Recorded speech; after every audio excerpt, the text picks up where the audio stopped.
saw what happened with the pension funds that were heavily levered in the bond market and were exposed. U.S. pension funds, insurance companies, everybody has levered bond portfolios, but the whole country is exposed here. The whole country has been living off of cheap money. That's been the secret to this phony recovery, has been debt and inflation. We've built an entire economy based on debt and inflation. Now the inflation is the problem, and you can't just turn that off. You can't have a foundation of debt and inflation and then build a whole phony economy on top of it, and then take away the debt and inflation and not expect the whole thing to come crashing down. It can't levitate in midair. And think about all of the companies that have been financed with debt that would have gone out of business years ago or never would have started up but for the flow of cheap money coming out of the Federal Reserve.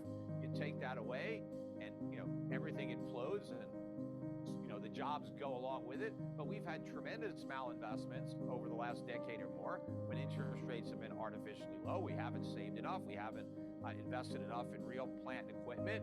All we've done is spent borrowed money, and we've speculated. We've funded all kinds of crazy ideas. One of them, unfortunately, is what you're into, in cryptocurrencies and Bitcoin. I mean, all this stuff is malinvestment. All these companies that are in the crypto space, they're all going bankrupt. You just told me you're headed out to Europe. You're going to all these conferences. You're going to conferences. All of this is a complete malinvestment. All of it is going to implode. It is all nothing. It is all part of the bubble. There's all kinds of tech companies too that are going to be imploding because we weren't doing what we were supposed to do, thanks to the Fed and other central banks and governments. The whole economy is screwed up, and when you start to raise interest rates, all of that becomes apparent. You start to see all the problems. It's the hangover from all the drugs.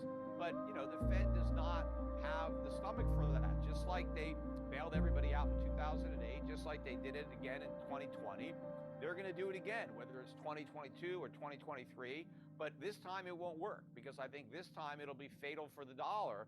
That's why it's the overdose on stimulus, because you end up killing the dollar. And then it's a sovereign debt crisis, and then nobody can get bailed out, because when it's the US dollar and sovereign debt, maybe not even just US debt, it could be European debt, Japanese debt, all this debt comes into question because nobody wants to own it, because the reality is the public can't pay with taxes, and so it's either default or inflation.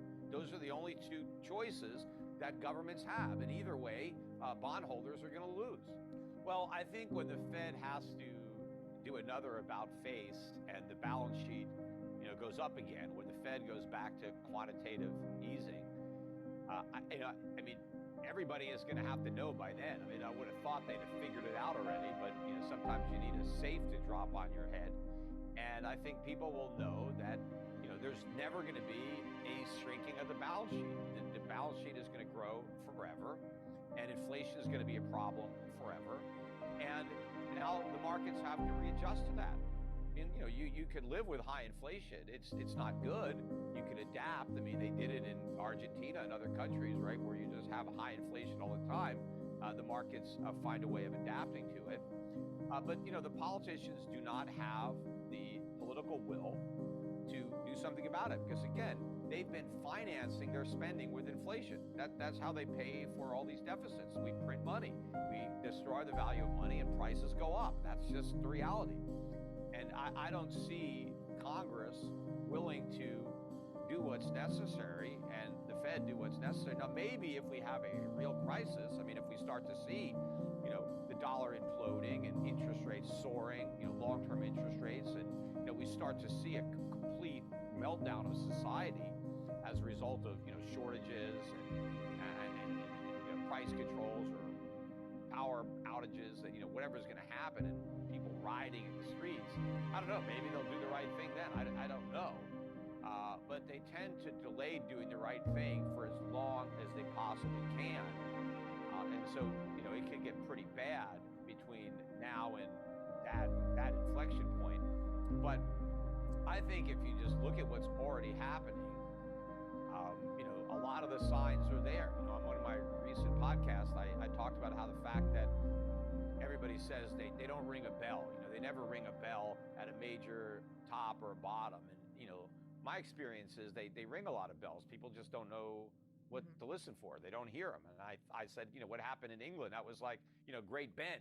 A massive bell went off there because the Bank of England broke. And maybe they're the first domino to go, but all the central banks are in the same predicament. And interest rates go up, and it's not just a shallow recession, it's a depression. And the problem isn't raising interest rates. That's not the problem. That exposes the problem. The problem was lowering interest rates in the first place and leaving them there so long and allowing all this debt to build up, allowing all the malinvestments and the misallocation of resources, because now we have this gigantic mess that needs to be cleaned up. And it's not going to be cleaned up pretty. There's going to be a lot of losses. Investors are going to lose a lot of money. Of average Americans, people are going to lose jobs. The free market has to do this to fix what the government screwed up. But it's not the free market that you want to blame. Blame the government. Blame the central banks. They created a problem. The only way to solve it is with the free market. It's the government constantly preventing the free market from solving the problem. That's why the problem is now so big. It's like, forest fires. You have fires, and if you have enough fires, but if you don't have any of those small fires, then eventually you get a much bigger one. Or same thing with earthquakes. I mean, you have a bunch of little earthquakes, and then you don't have the big earthquake. You can release some of the stress from the fault or whatever. But the Federal Reserve never allows any of these recessions to run their course. They never allow the market to really purge the economy of the excesses, get rid of the companies that need to fail so we can make room for those that need to succeed. Instead, the government just bails everybody out, props up companies that should fail, replaces one bubble with a bigger bubble, and the economy never really heals. And so now, we're going to have, 10 on the Richter scale kind of economic earthquake as a result of these imbalances that have built up because government has stopped it. And what's amazing is that so many so-called experts, in academia, on Wall Street and government, they still don't get it.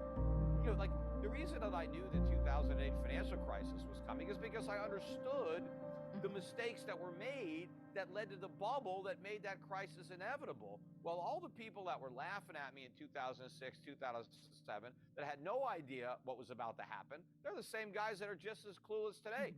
They don't understand that everything the Fed has done since the 2008 financial crisis was a mistake, as they were, complimenting them. Ben Bernanke was the hero. He was on the cover of magazines. He saved us. He didn't save us.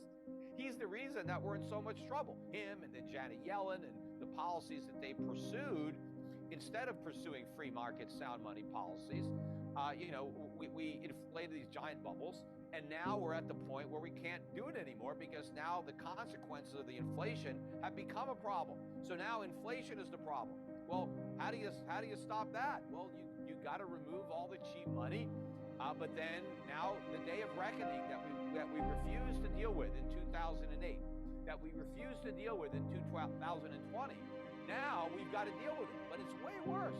It would have been much better had we followed my advice in 2008 and just let the crisis run its course. No TARPs, no bailouts. Whatever banks failed, they failed.